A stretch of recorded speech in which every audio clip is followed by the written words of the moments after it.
When the New Orleans Saints kick off training camp today, two big names that we weren't sure were going to be present will be out on the field. We got all that and a little bit of lagniappe for you on today's episode of Locked On Saints.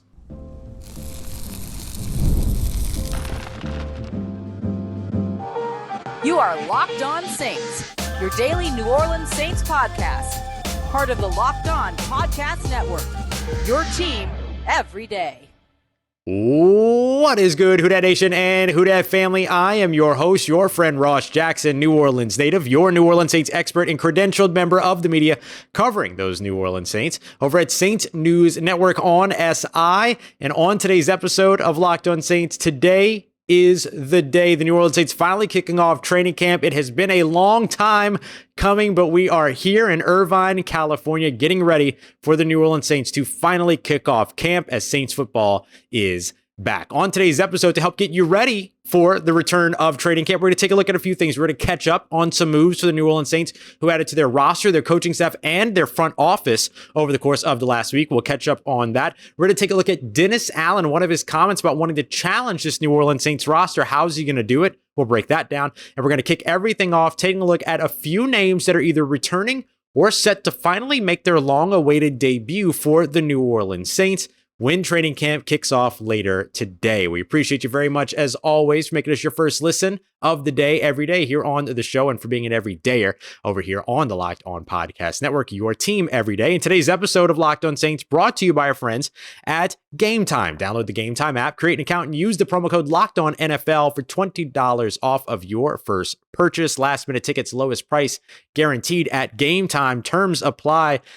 Chase Young, Alvin Kamara, Chris Olave. Those are the three big names with big news and big updates that came from Dennis Allen in his pre-Saints camp media availability. I want to start off with Chase Young. Actually, let me rephrase that. I want to start off with Alvin Kamara because Alvin Kamara has been in the midst of this contract dispute, contract negotiation, all those things, left during a part of his day at the final day of minicamp after he had done the walkthroughs before the final day of minicamp. And then there's a whole bunch of conversation. Will a contract extension get done?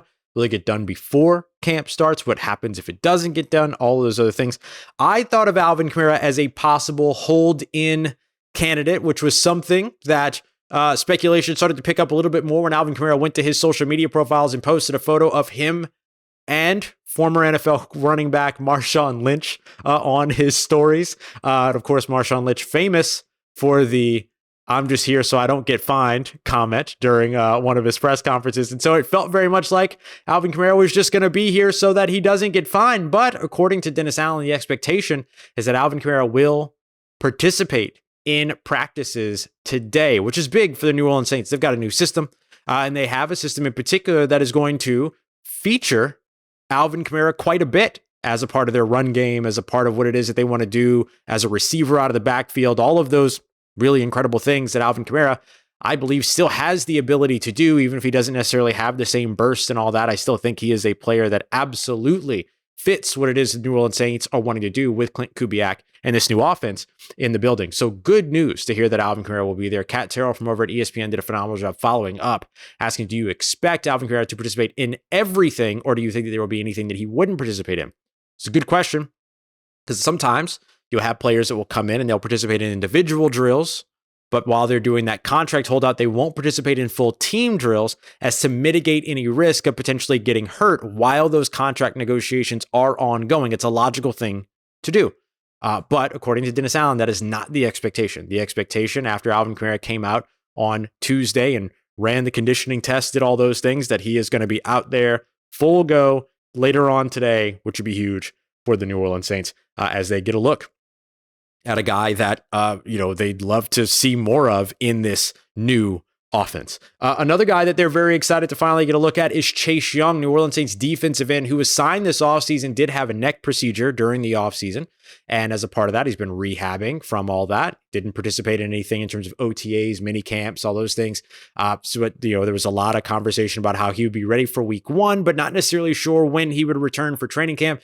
Then all of a sudden, there was some optimism that he would be ready for camp. And it looks like that is indeed the case, at least on a limited basis. Dennis Allen saying that Chase Young will be out there participating in some form or fashion today. Now, that's leaving a lot open for interpretation. That's leaving a lot of space for him to potentially just be, kind of limited or walking around or maybe just doing individual drills and things like that. So don't be surprised if there's a little bit of a, what's our favorite phrase? Ramp up when it comes to these guys that are coming back from injury, coming back from these offseason procedures, things like that. Chase Young, obviously one of those guys, but this is good news. Look, Chase Young is somebody that is set to make bonuses, incentives based upon how many games he plays throughout the 2024 NFL season. So getting out there during training camp, getting up to speed to what it is that the New Orleans Saints want to do on the field, getting it in his bones, getting it in the muscle memory, all those things will help him be ready to be out on the field as much as possible in 2024. So this is, again, another good sign for the Saints and a good sign for Chase Young. It's also a good sign for guys like Carl Granderson and Cam Jordan, who want to start to kind of figure out what this defensive line rotation looks like and where everybody fits in. Having Carl Granderson, Chase Young, and Cam Jordan is probably a little bit of a dream come true for the New Orleans Saints. They love Cam Jordan, obviously. They love Carl Granderson, and then they add a guy that has a lot of potential, like a Chase Young, and who lived up to some of that potential after his trade to San Francisco. Can they get an even better version of that to help to revitalize their pass rush, which failed to hit 40 sacks for the first time since 2017? Chase Young is going to be a big part of that equation, not just as a sack artist himself, but if he's able to help to distract or force offensive lines to game plan towards him, that's going to create opportunities for guys that are alongside him as well. So it's the ripple effect of it all when you add a player like Chase Young. Finally, one more update on a big name, and that's wide receiver Chris Olave. So Chris Olave was placed on the non-football injury list last week, and we kind of heard from the very beginning that this was going to be a quick situation. He reported on the 23rd, passed his physical, just like we expected he would.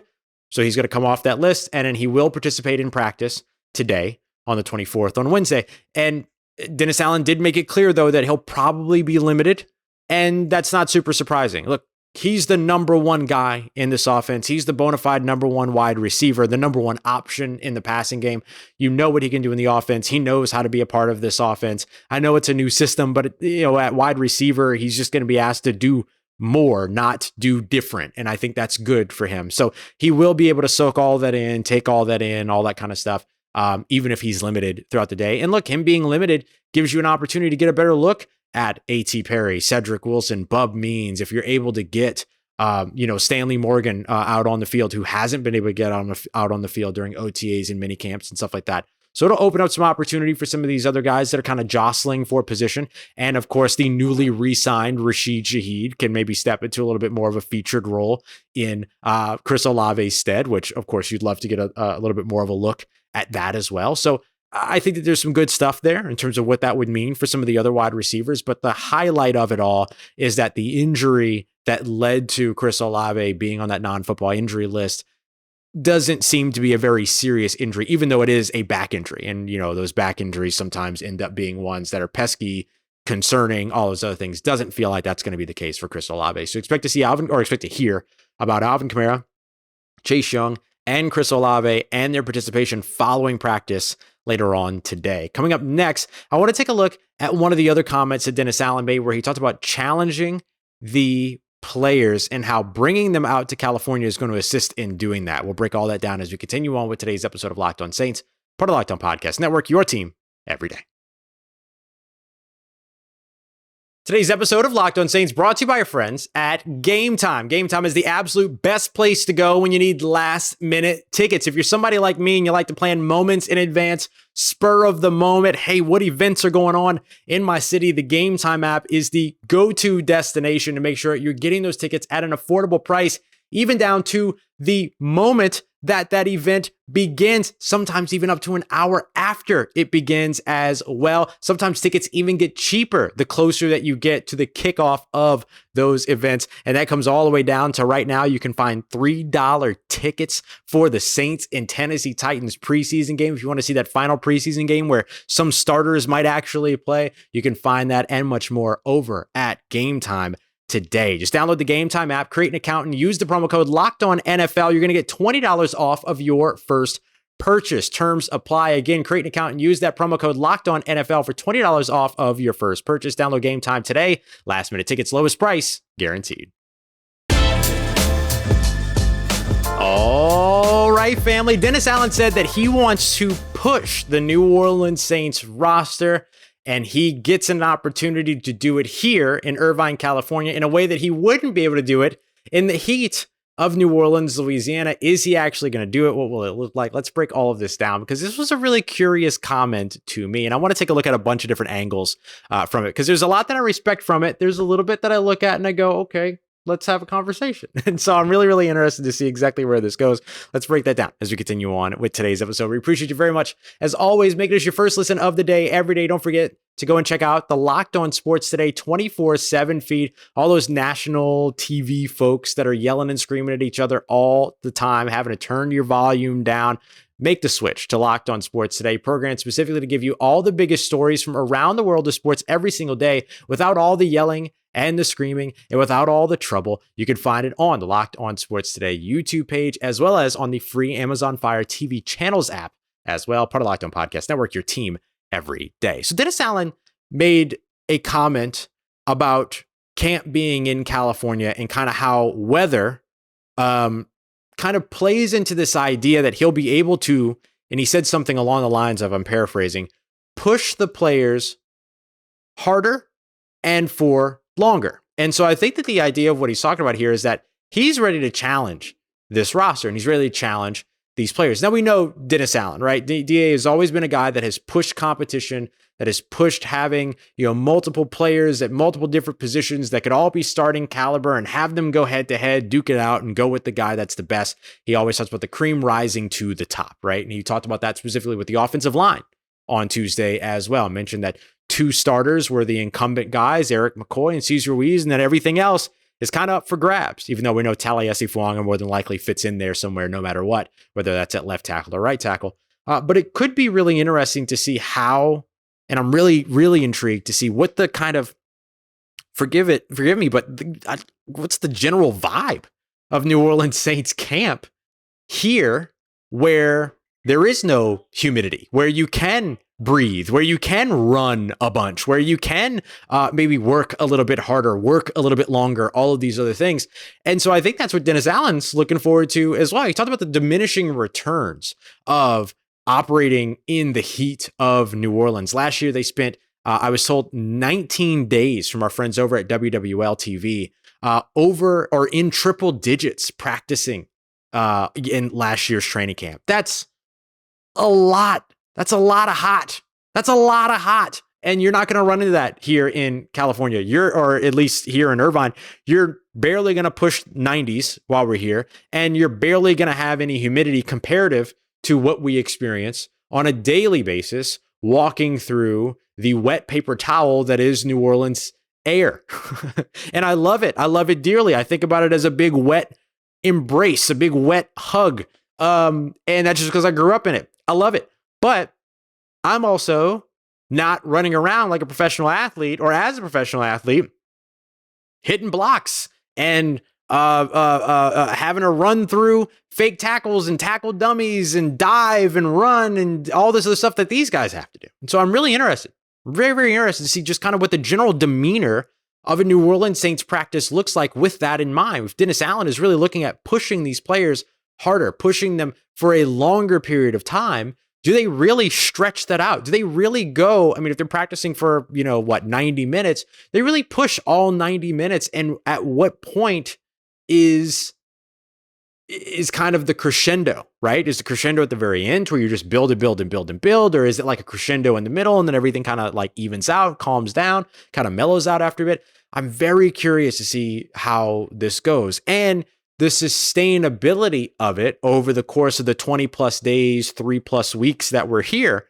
in Irvine, and while they're practicing during that time. Because it's one thing if you do that for a week. It's another thing if you do it for 2 weeks. It's another thing if you do it the entire time that you're here. And then how does that end up benefiting this New Orleans Saints roster when they get into regular season will remain to be seen as well. Now, there's other kind of logistics things about doing training camp out of town that I think also end up helping this team. We've discussed it on the show many times, right? The opportunity to have all these guys together all the time. They're eating together, they're working out together, they're practicing together, they're spending their downtime together, they're doing film study together. Like, they're all around one another all the time. They got a team hotel, they have team facilities set up at UC Irvine, they have all this stuff. And it's the team. And there's none of the distractions that come with being home, right? Especially during like the New Orleans Saints are in a very specific situation as well, because not only are they home in the heat of the summer while they're doing training camp, but they've also got hurricane season to worry about and all of this other stuff. I mean, Dennis Allen talked about jovially, he was discussing about how like it's going to rain for the next month in New Orleans. That is not untrue. That's not untrue this year, which is a vast difference from last year where we were talking like drought in New Orleans and everything like that. And so I think that there's the logistics things about just having everybody in the proximity of one another with no distraction, saying, hey, here's your new offensive system.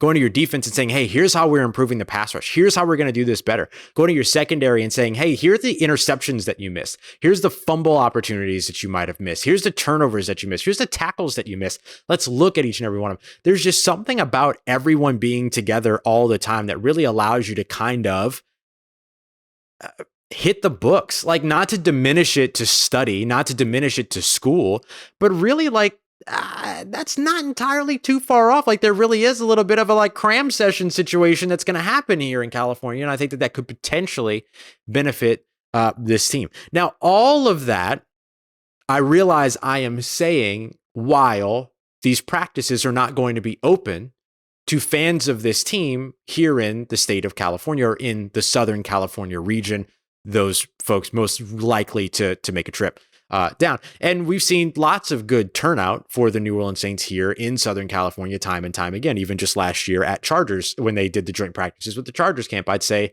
that Saints fans kind of rivaled Charger fans in that situation and in those stands. And so I get that I'm saying all of these positive things about how, the New Orleans Saints doing camp out of town maybe benefits them and things like that.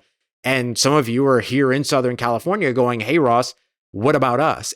And I get it. I 100% get it. It's frustrating. And the New Orleans Saints have drawn a lot of criticism about this. And I wish I had the answer in terms of where it all comes from and things like that. There's a little bit of this NFL rule. The Raiders aren't allowed to have fans either. They're actually at the Jack Hammond Sports Complex, which is where the Saints and Chargers did their joint practices last year. But maybe there's like a cost thing kind of connected to it. Mickey Loomis kind of alluded to as well. I don't know. I feel like there's just maybe multiple different reasons and multiple different layers, and none of them are satisfactory on their own. And therefore they're all kind of, they all kind of have to be clumped together, and they all kind of impact one another, and they turn into this big complicated web of things, or something a lot more simple than that I just don't know, right? That I just don't know. And so I want to be sensitive to that.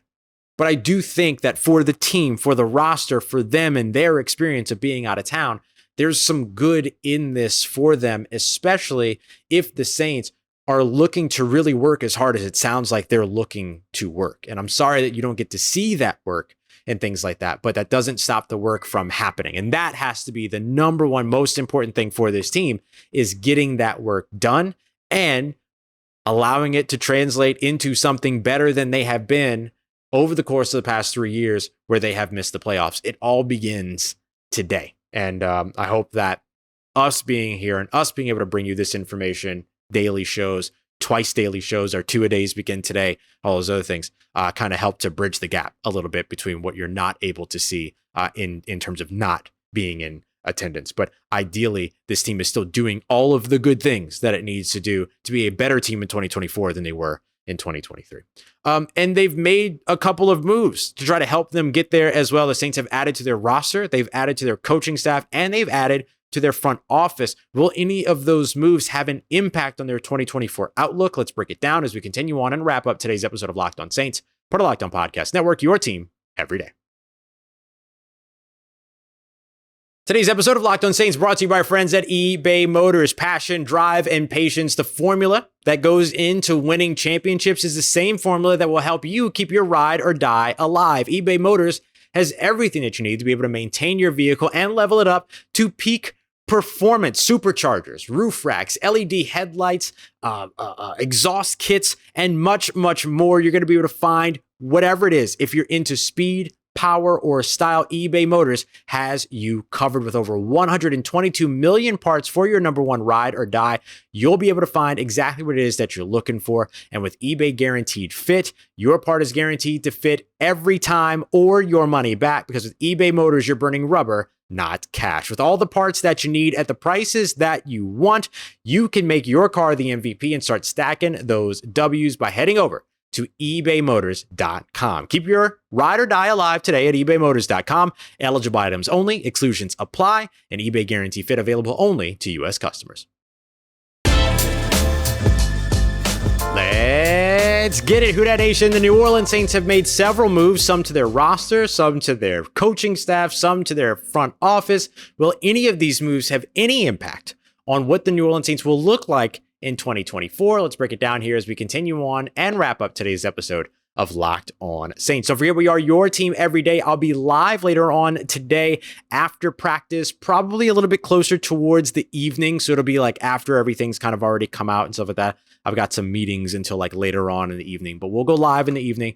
When we do that, we'll answer some of your, we'll take a look at, getting you all the biggest stories, all those things, but then also take some of your questions, which I'll answer in the Thursday morning episode. So that's what how we're gonna kind of do it. Answering your questions every morning, and then going live, bringing you all of the big updates, things like that you need to know in the evening. So it's gonna be a lot of fun. We're back 2-a-days. It's gonna be great, and I'm very, very excited to continue to cover everything going on here at Saints Camp for you. Do my best to make it feel like you are here as well. So as we move ahead here, I wanted to take a look at 3 moves that the New Orleans Saints have made over the course of the past couple of days. So they had an extra roster spot open. Let's start with the roster spot move. So they had an extra roster spot open because of the move with Ryan Ramczyk, putting him on reserve PUP that ended his season and opened up a spot on the 90-man roster. They filled that spot on the 90-man roster by signing 6'2", 200-pound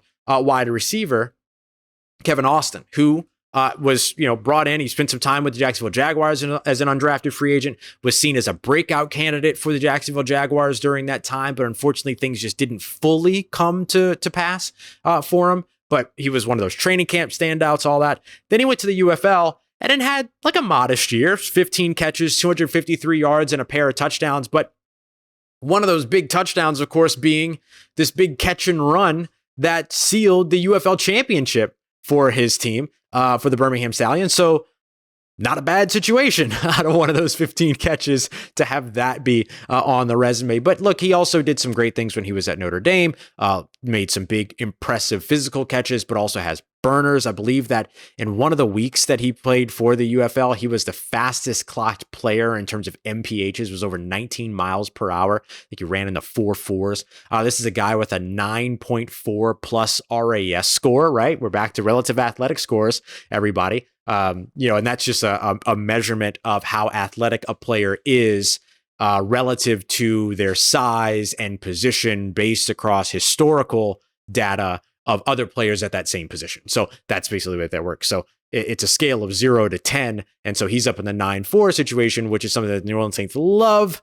And so that makes a lot of sense, or at least they love a lot of the things about players that lead to them being those 9 or above type RAS scores, if you will. So it's not necessarily that they look at RAS. It's just that whatever they like, whatever RAS likes over Kintley plot, it all works. So what's the role that he potentially serves in this New Orleans Saints offense over the course of training camp? Well, honestly, he's going to be a guy that's going to get looks, right? He's going to be somebody that's going to fit in and maybe take some of those second, third, kind of rotational snaps and everything. But I wouldn't expect Kevin Austin to jump immediately into playing some type of big role that has some type of ripple effect, positive, impact on what the outlook of the 2024 Saints are. It's no insult to Kevin Austin. It's just that he comes in at a time where this New Orleans Saints wide receiver room is pretty much set in terms of what we believe the top of it to look like. But here's where he could potentially make some noise. The Saints still don't necessarily have their quintessential X receiver, the big bodied, split end, weak side wide receiver that lines up on one side all by himself with no slot guy over there to distract, and that basically has half the field to try to run some of those quick, short to intermediate, reliable, good hands guy type of routes. The Michael Thomas, the Marcus Colston, not necessarily having to operate at that level, but being that style of player in terms of their usability and their value to the offense from a more unsubstantiated, not as needed to be relied upon down in and down out type of situation.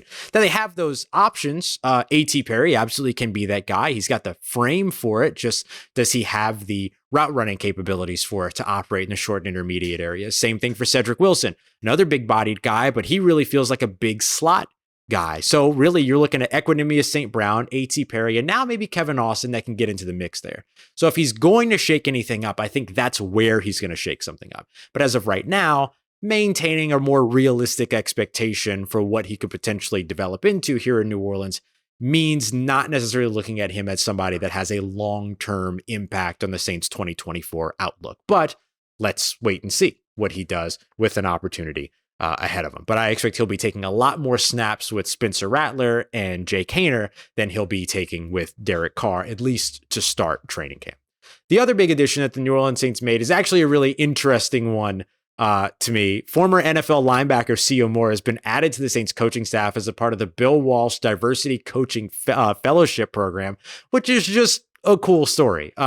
C.O. Moore is probably somebody whose name you have heard over and over again from your days of playing Madden. He used to be like one of those really good user linebackers during that time and stuff like that. But he's a talented player, but most of all, a really, really intelligent player. That was always his reputation. And the connective tissue here is that he is also not only being somebody that has spent some time in New Orleans, but also a guy that has spent time with the Raiders. And so a lot of that Raiders connective tissue just continues to grow for the New Orleans Saints.